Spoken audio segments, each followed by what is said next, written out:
Olá pessoal, eu sou o Fernandes e como a gente sempre fala de diversas coisas aqui no canal, eu achei super interessante, né, e me vi novamente nos tempos do outro perfil lá no Instagram, em que a gente sempre se comunhava e partilhava ali de diversas coisas diferentes, principalmente agora isso aconteceu, essa sensação veio quando eu fiz aquele desafio, né, o challenge aí que tá rolando no Instagram, sobre a questão do meu coração, meu cérebro, um leve flerte, uma parte estranha de mim jamais faria, né? Então muitas pessoas estão usando aquilo ali para falar de áreas da educação que têm muito interesse, que são apaixonadas, e também aquelas que não dá aquele friozinho na barriga, né, de paixão, não tem interesse nenhum.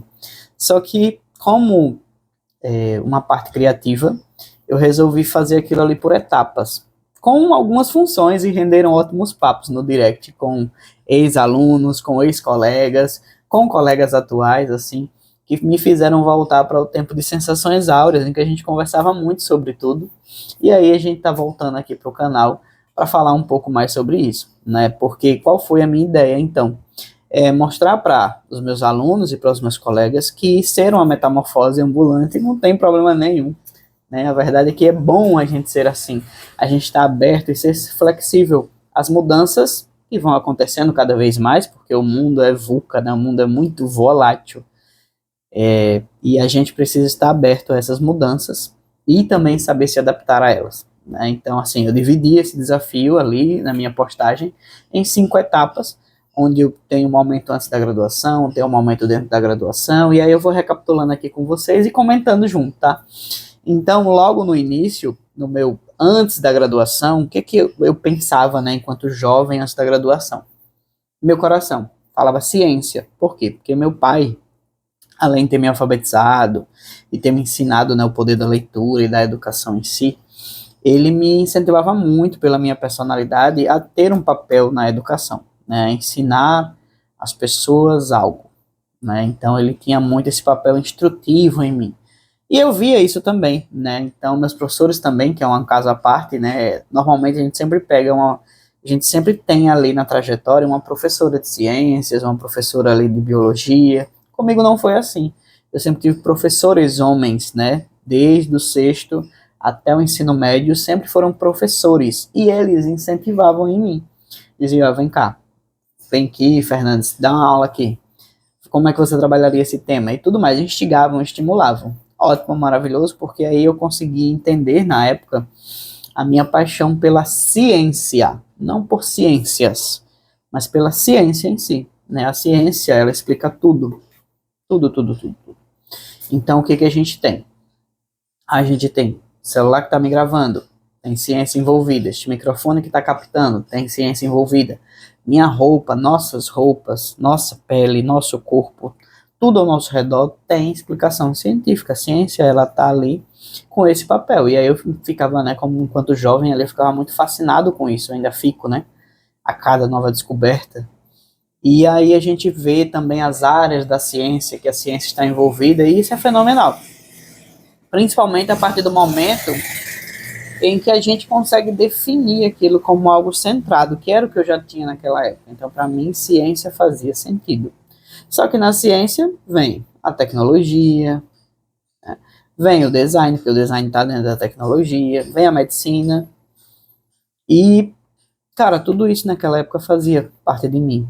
Tanto é que o design eu tinha captado clientes, minha não, né? Até hoje eu tenho, inclusive, alguns desses clientes ainda na minha carteira, que são justamente, eu vi ali na minha região, alguns negócios, onde existiam pessoas que poderiam estar fazendo um processo de rede social muito concreto, mas não tinham essa oportunidade. E na época, né, a gente tinha muito aquela questão de sites e tudo mais, então eu comecei a pegar assim, olha, vamos entrar aqui, fazer seu site, vamos fazer esse serviço, vamos aqui publicar nas redes sociais que você está vendendo.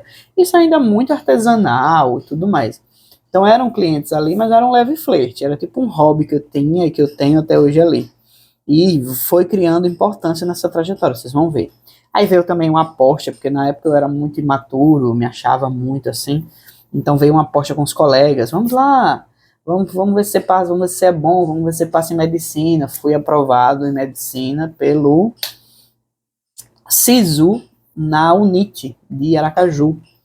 Aí, algo muito utópico na época para mim, assim, porque meus pais não iam ter condições de bancar um curso desse, ainda que fosse bolsa 100%, tem custos atrelados ali, né? Então, não era um curso que eu fiz mais por imaturidade para dizer, olha, eu consigo sim passar, mas já sabendo que não era a minha praia aquilo ali.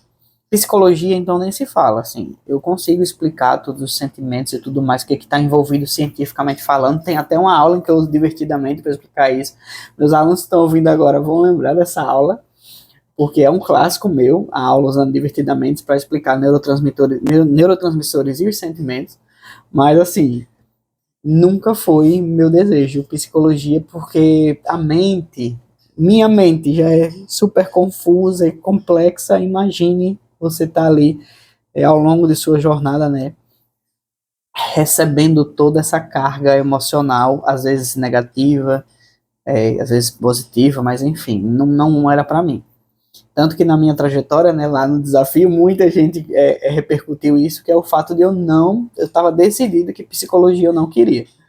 Teve até alguns de vocês que responderam, não, psicologia porque você ainda vai ser psicólogo. E eu, não, ó. Aí expliquei os motivos, claro, de porquê disso, né?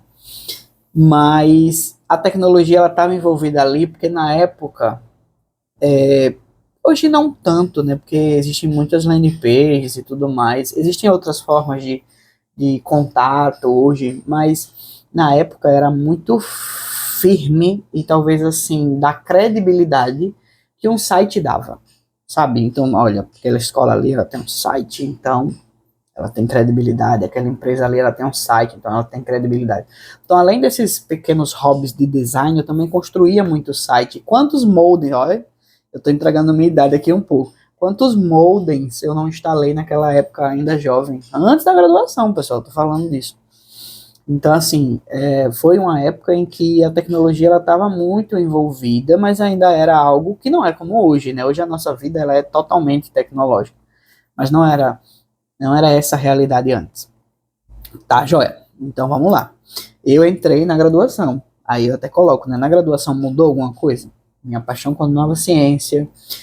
Meu cérebro dizia, design, ó, você consegue aqui. Por quê? Porque eu começava a perceber que eu podia expandir aqui. Sair da minha localidade, ir para o povoado vizinho. O povoado vizinho tinha um pessoal que vendia produtos de limpeza, tinha mercadinhos, tinha vendinhas, em que se eu usasse a persuasão, eu conseguiria fazer com que eu conseguisse captar clientes e expandir um pouco mais esse negócio do design, que estava me dando um dinheirinho legal. Só que naquela época, já na graduação, quem faz graduação sabe, né? A gente não para. Toda hora tem alguma demanda, toda hora tem alguma labuta, vamos dizer assim.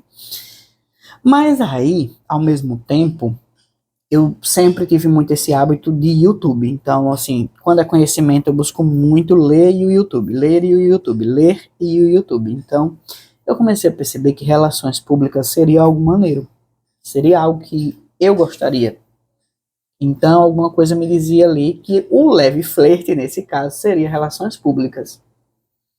Cara, e até hoje eu penso ainda em relações públicas, porque eu tenho esse feeling para comunicação. Eu acho que eu me daria bem em relações públicas, sabe? É claro que depois que a gente entra no curso, às vezes não é o que a gente queria e tudo mais, a gente sai.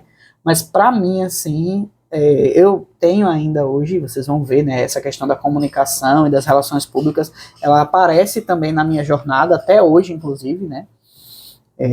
Já dando um spoiler aqui do último, né, do atualmente, que é o story que eu fiz por último, de como minha jornada foi se transformando. Mas nessa época, uma parte estranha de mim falava administração também. E aí, por quê? Minha esposa fazia administração. E aí, conforme ela ia me explicando as coisas, às vezes eu ajudava ela numa tarefa, em outra, porque eu também fazia matemática. Na minha mente, ciência era fantástico, mas a matemática, ela dá sentido a tudo que não conecta tão simplesmente assim com a ciência, né? E aí, beleza. Então, nesse meio tempo, ia me apaixonando por administração ao mesmo tempo, né? Essa administração, ela fazia a diferença ali, mas uma parte estranha de mim, porque eu estava na administração, mas eu estava porque minha esposa estava, né? Então, era o auxílio que eu dava ali a ela, eu acabava me encantando com as coisas relacionadas à administração. A gente absorve, né? Beleza. Aí não precisa perguntar, né? Mas eu jamais faria psicologia, como eu expliquei para vocês agora há pouco. Em todas as histórias desse desafio, que eu fui dividindo por etapas, né? Psicologia ficou lá firme, né?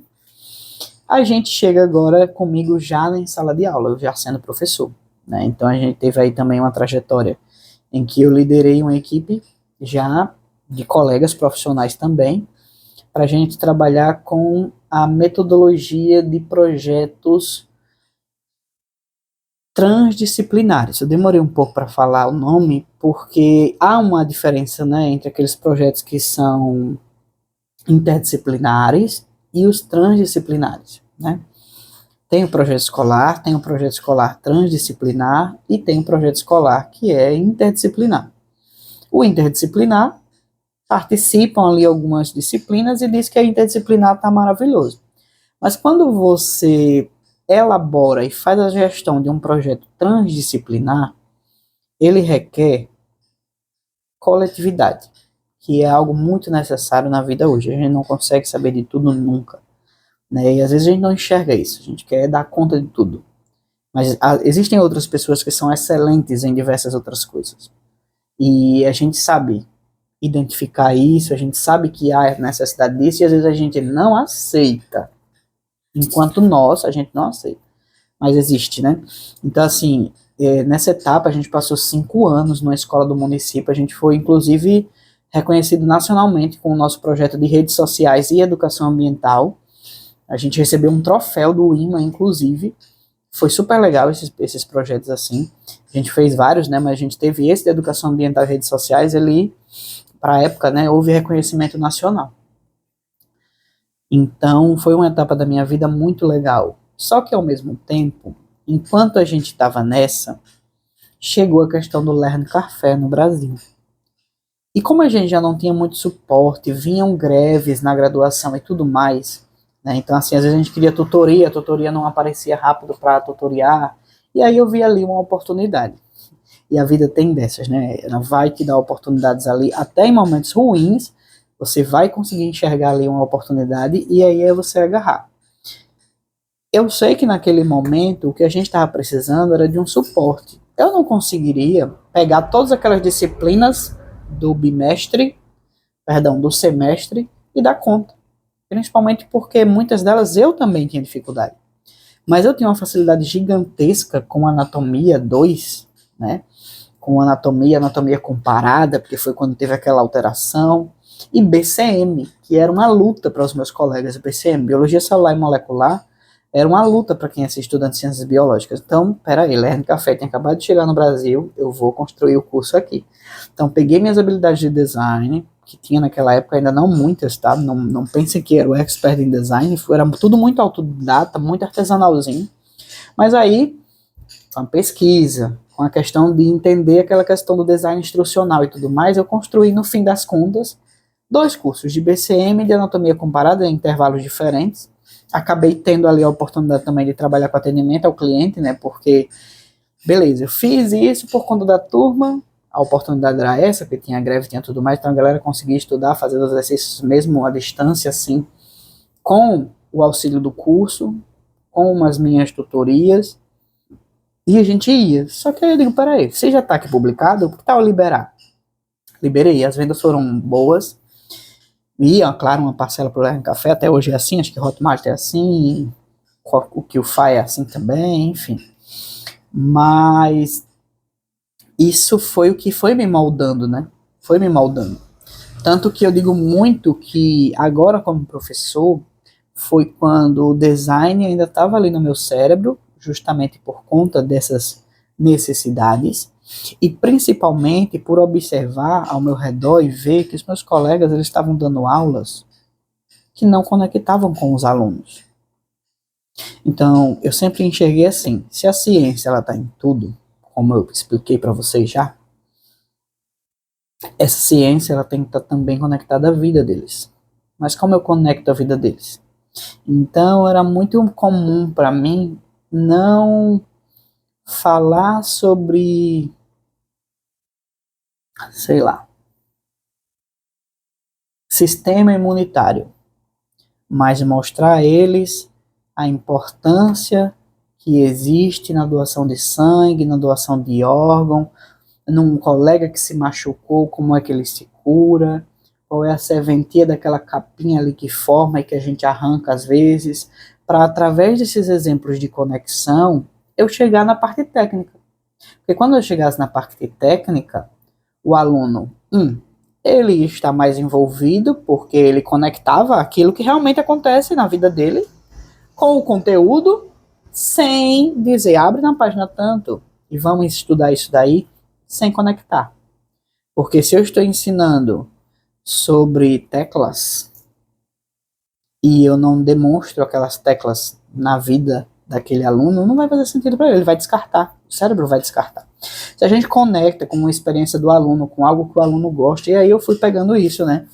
E nesse meio tempo, conforme eu ia fazendo pesquisas, eu ainda descobri ali coisas novas, né? Então, assim, caminhavam de mãos dadas, né? A tecnologia, o design e a ciência. Tecnologia, design, tanto é que nunca saiu da minha bio isso, né? Aí, hoje em dia, que eu já estou ali na tecnologia educacional e tudo mais, é que veio sair, mas sempre estava ali na minha bio essas três coisas, porque para mim faziam muito sentido, para minha trajetória fazia muito sentido. Agora, chegou a pandemia. Cara, era carnaval. A gente tinha acabado de fazer a festinha da escola. A gente tinha acabado de fazer a festinha da escola de carnaval, todo mundo fantasiado. Eu tirei fotos lindas, inclusive, sim, fenomenais, todo mundo felizão. Chega a pandemia. Uma tragédia sem precedentes. Tragédias sem precedentes. Não só no nosso país, como no mundo. Eu não vou entrar muito nessas questões, mas eu quero listar aqui e deixar marcado a etapa, né? A etapa difícil que foi a pandemia. Só que para mim também foi uma virada de chave. Por quê? Porque começaram a acontecer coisas muito específicas, como por exemplo, os alunos só entravam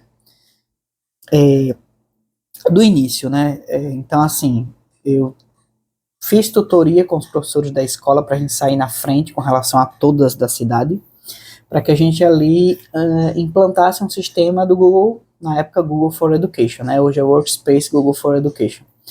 Mas lá só tinham as ferramentas mesmo, o Classroom, o Jamboard, o Forms, eram tudo ferramentas que já existiam separadas, que não eram usadas para a educação, mas que passaram a ser adaptadas para a educação. Então, peraí, vamos pegar isso, juntar num Classroom e vamos treinar todo mundo. Como é que posta um vídeo, como é que faz um tutorial para o aluno entender como é que manda atividade, como é que eu faço...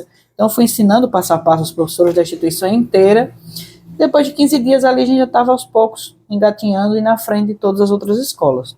A gente terminou essa implantação, ficou ótima, e tivemos que lidar com outros problemas na época, que é a questão do aluno não ter um celular, ou um celular para dividir para 2 irmãos e tudo mais, e a escola obviamente foi também tecnológica. Dava suporte ali com relação ao aluno, mandando, né, equipamento para o aluno poder não perder a oportunidade de aprender. Já na pública a gente tinha um contexto completamente inverso, mas foi quando eu percebi que ali era o momento de eu trazer agora, botar o design aqui para unir com a tecnologia aqui. Então, se eu já dava aulas muito transformadoras usando design, usando Scratch, programação e tudo mais, era o momento de eu unir os dois. Tecnologia e design chegou o momento deles. Só que nisso, de estar usando o Scratch, de pegar os alunos ali, vamos ver como é que funciona aqui a programação em blocos. Me veio a ideia de que, calma aí, se esses dois agora eles estavam aqui e agora vão se unir, tecnologia e design, que tal eu implementar nessa bola de fogo a programação? Então já fiquei ali com a programação, meio que com um leve flerte. Só que a questão é tempo, professor e tempo, infelizmente, é uma coisa muito complexa. A jornada a jornada de sala de aula, para quem vive, é algo muito complexo. Eu vou usar a palavra complexo, que é melhor. Mas aí estavam ali na rifa tecnologia e design. Então a escola não tinha um sistema de educação do grupo Santiliano, inclusive, maravilhoso sistema. Nossa, maravilhoso. Unoí Educação, conheçam, maravilhoso. Beleza. Só que não estavam preparados ainda para isso. Então a gente saiu na frente com as ferramentas ali do Google, que eu estava à frente disso, liderando, implantamos ali tudo na escola. Depois de mais ou menos um tempinho ali de início da pandemia, acho que uns 6 meses, o Unoí trouxe a plataforma deles. Volta a gente a treinar tudo aquilo, a treinar os alunos e tudo mais. Aí a gente começou a ter horários fixos de aula. Ou seja, como se fosse na escola, mas o aluno na sua casa, o professor na casa dele, explicando ali, dando aulas. Qual era a parada agora? A parada agora era que tinha alunos que só estavam entrando nas minhas aulas. Tinham pais ligando para a escola elogiando muito a minha forma de dar aula. Por quê? Porque toda a ferramenta de tecnologia, e aí botando o design um pouco de lado agora, mas toda a plataforma de tecnologia, então Kahoot, WordWall, toda a plataforma ali, Nearpod, que eu podia usar como ferramenta, até o próprio Teams, Microsoft Teams, que tinha suas ferramentas ali de ludicidade, né, para deixar o aluno conectado ali, eu utilizava. Então, foi quando veio a oportunidade de eu iniciar a certificação no Microsoft. Mas, nesse mesmo tempo, o Grupo Unoí faz um evento internacional, mas óbvio que pela pandemia ninguém viajou, de práticas, socialização de práticas. Para os professores socializarem as suas melhores práticas para a pandemia, porque estava todo mundo que nem formiga doida, estávamos todos perdidos. Né, e sem ninguém para pegar um braço e dizer, olha, vamos por aqui. Nisso, o que acontece? Recebi o convite, fiz de networking nessa apresentação sobre a socialização das minhas práticas. Na época, uma rotação por estações dentro de uma sala de aula online, rotação por estações usando a casa do aluno, usando os materiais que o aluno tem na casa dele e tudo mais. Enfim, cara, muito... Eu lembro assim, me emociono, né? Encontro dentro dos participantes do dia em que eu estava apresentando a socialização de práticas uma pessoa do Google Brasil. Nisso, me apresenta as certificações do Google. Eu pulei da Microsoft e fui para a do Google. E fui, e ainda sou até hoje, né? O primeiro profissional do Baixo São Francisco, acho que o terceiro de Alagoas, porque teve Wanderson em Maceió, teve outra pessoa em algum... Terceiro, eu não lembro qual cidade, não sei se foi Marechal. Terceira pessoa certificada, mas a única certificada no Baixo São Francisco inteiro, assim, continua sendo eu. Essa certificação, ela mudou, foi a virada de chave ali, né? Foi a virada de chave que eu precisava. Porque daí vieram as tutorias com professores, então professores em formação, professores em sala de aula. Eu peguei esse tempo todo para poder treiná-los para usar as tecnologias como forma educacional.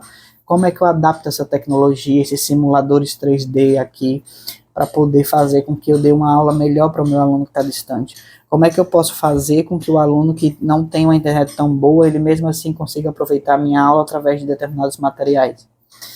Então, foi uma jornada, né? E essa jornada, ela me fez chegar atualmente, onde eu trabalho, que eu sei que teve uma grande parcela de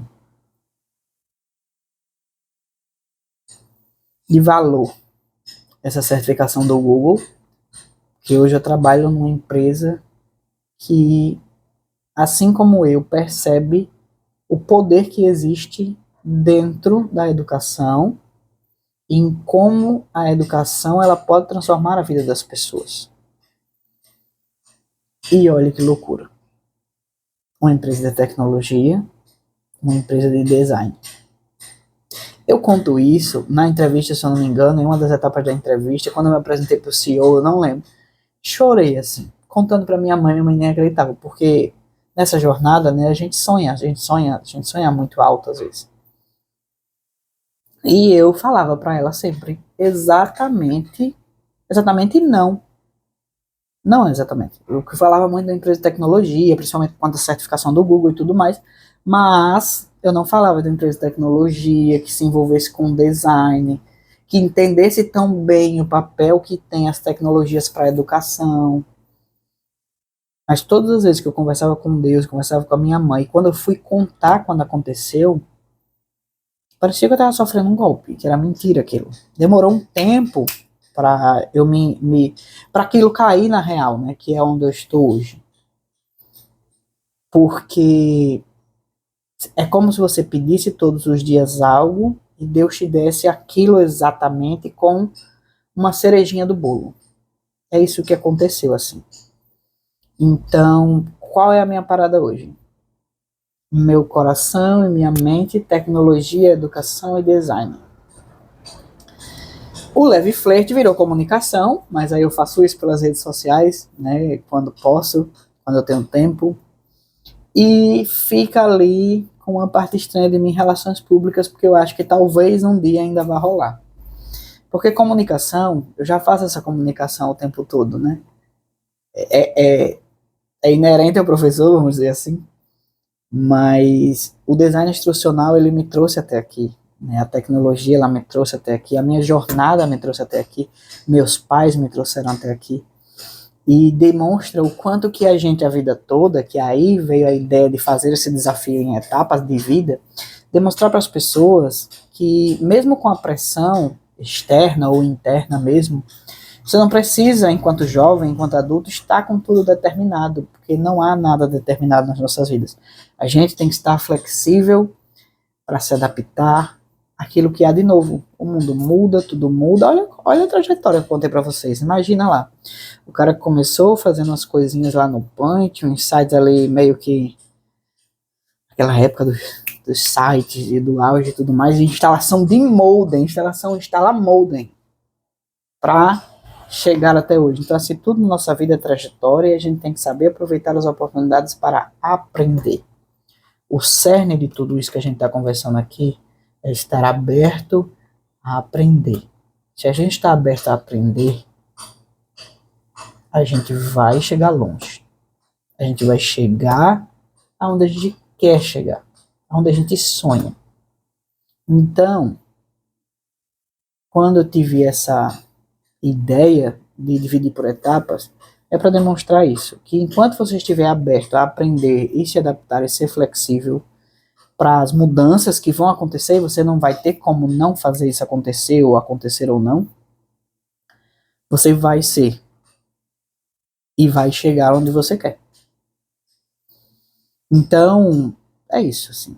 Eu não posso falar muito porque, para mim, né, eu até conto num dos textos da minha rede social, que até quando eu contei para minha mãe que realmente cheguei, né, nesse momento da minha carreira, ela não acredita, porque é como se eu estivesse contando de novo tudo aquilo que eu contava sempre como desejo e que aconteceu, simplesmente aconteceu, de fato aconteceu.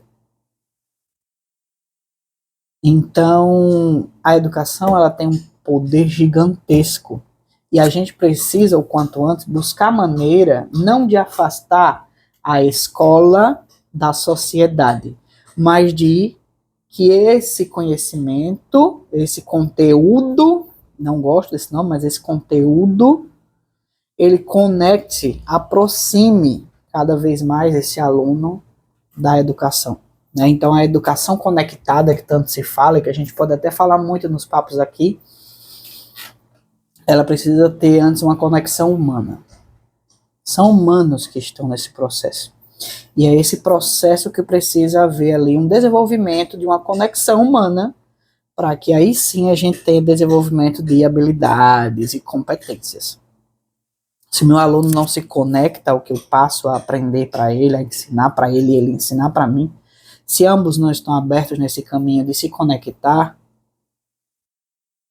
não há educação conectada, e a educação conectada ela é uma necessidade urgente. E eu ainda não cheguei, essa frase não é sobre educação conectada de aparelhos, de coisas físicas, de apetrechos. É conexão humana. Primeiro ela vem, conheça seu aluno, conheça o dia a dia dele, e o professor conhece, não é nem conhecer, a gente conhece a realidade dos nossos alunos, a gente conhece quem são nossos alunos, a preferência deles, os hobbies, as coisas que eles gostam, e a gente tem que estar aberto a isso também, porque essas mudanças elas são dos dois lados, para que haja essa conexão.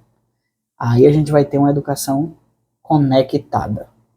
Depois a gente vem com os apetrechos de tecnologia e conexão para transformar a sala de aula do que ela era para o que ela pode ser. Esteja sempre aberto a essas mudanças, esteja sempre aberto a se conectar. Um abraço e até o próximo papo, pessoal. Foi maravilhoso estar com vocês aqui hoje.